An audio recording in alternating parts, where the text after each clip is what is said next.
राधे राधे प्यारे बच्चों, और आप सबको नव वर्ष की ढेरों बधाइयाँ। आप सोच रहे होंगे कि हम आपको नए साल की शुभकामनाएं क्यों दे रहे हैं। तो बच्चों, आपको हम यही बताने आए हैं कि हिंदू पंचांग के अनुसार आज के दिन से ही नए साल की गणना आरंभ हो रही है। इसलिए आप सबको विक्रम संवत 2078 साल के आगमन की शुभकामनाएं। हमारे पंचांग में भी बच्चों 12 महीने होते हैं और चैत्र मास हमारा पहला महीना है।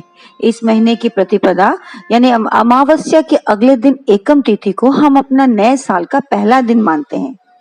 पौराणिक कथाओं के अनुसार आज के दिन सृष्टिकर्ता ब्रह्मा जी ने सृष्टि की रचना का कार्य आरंभ किए थे। पालनकर्ता भगवान विष्णु ने धरती पर जीवन सुरक्षित करने के लिए अपना पहला अवतार, जो कि मत्स्य अवतार है, धारण किया था। इस दिन ग्रहों नक्षत्रों में भी परिवर्तन होते हैं। शायद इसीलिए भी ऋषि मुनियों ने आज के दिन को ही काल गणना करने का विचार आरंभ किया। इसी कारण आज के दिन हमारे नए पंचांग लिखे जाते हैं, जिसमें साल भर के शुभ अशुभ मुहूर्त निकाला जाता है। हमारे व्रत, त्योहार, उत्सव तथा मांगलिक कार्य जैसे विवाह, नामकरण, गृह प्रवेश इत्यादि भी मुहूर्त के साथ पंचांग देखकर तय किया जाता है। आज चैत्र की प्रतिपदा को खर मास समाप्त होता है और नए कार्य करना आरंभ होता है, जिससे सब कार्य के शुभ फल प्राप्त हो सकते हैं। आज के दिन आर्य समाज की स्थापना की गई थी, जो समाज में फैले अंधविश्वास को दूर करने के लिए कार्य में लगे थे। तो बच्चों, आज का दिन बहुत पावन है और हम नए साल का स्वागत बड़े हर्ष उल्लास के साथ करते हैं। घर में साफ सफाई करके आम पत्तों के बंदरवा सजाते हैं, घी के दिए प्रज्वलित करते हैं तथा भगवान को मिठाई अर्पण करते हैं। यह दिन पूरे भारतवर्ष में मनाया जाता है। आंध्र प्रदेश तथा कर्नाटक में इसे उगादी भी कहते हैं तथा महाराष्ट्र में तो गुड़ी पड़वा का विशेष महत्व है। आज के दिन हम नवरात्र पूजन की स्थापना करते हैं, जो 9 दिनों तक देवी माँ के 9 स्वरूपों की पूजा होती है। उपवास रखते हैं तथा देवी माँ को आने वाले साल खुशहाली से भरा हो, यही प्रार्थना करते हैं।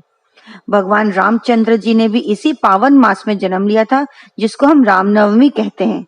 उस दिन हम राम जन्म उत्सव के साथ साथ सीता जी और राम जी के विवाह का उत्सव भी मनाते हैं। इसी महीने लड़कियां वर प्राप्ति हेतु गणगौर पूजा करती हैं तथा नारियां ईसर गौरा की 16 श्रृंगार करके पूजन करती हैं। हिंदुस्तान में कई वित्तीय संस्थानों में आज के दिन नए बही खाते की पूजन करके इस्तेमाल करना आरंभ होता है। प्रकृति के लिए भी यह मास नए जीवन प्रदान करती है, इसलिए इसे मधुमास या आनंद बांटने वाली बसंत मास भी कहते हैं।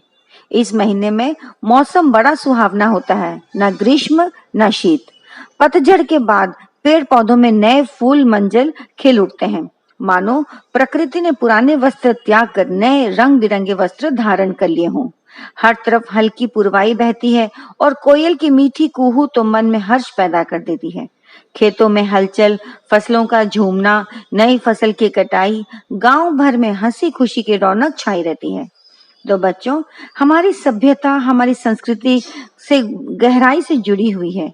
हर कार्य के पीछे सटीक कारण अवश्य पाए जाते हैं, इसलिए हमारी संस्कृति को दुनिया में सर्वश्रेष्ठ पहचान मिलने लगी है। इस पर हमें हिंदुओं को गर्व है और होना भी चाहिए। यह हमारा गौरव है। हम ग्रेगोरियन कैलेंडर के अनुसार 1 जनवरी को हर साल न्यू ईयर मनाते हैं, मगर बच्चों, वास्तव में हमारा नया साल आज चैत्र मास की प्रतिपदा तिथि को आरंभ होता है और हम आज यह पावन दिवस भगवान की पूजन, बड़ों का आशीर्वाद तथा स्वजनों की शुभकामनाओं के साथ बिताना चाहिए। तो अखिल भारतीय मारवाड़ी महिला सम्मेलन की ओर से आप सबको नए साल की शुभकामनाएं। आप सबका आने वाला साल मंगलमय हो, खुशियों से भरा हो। धन्यवाद।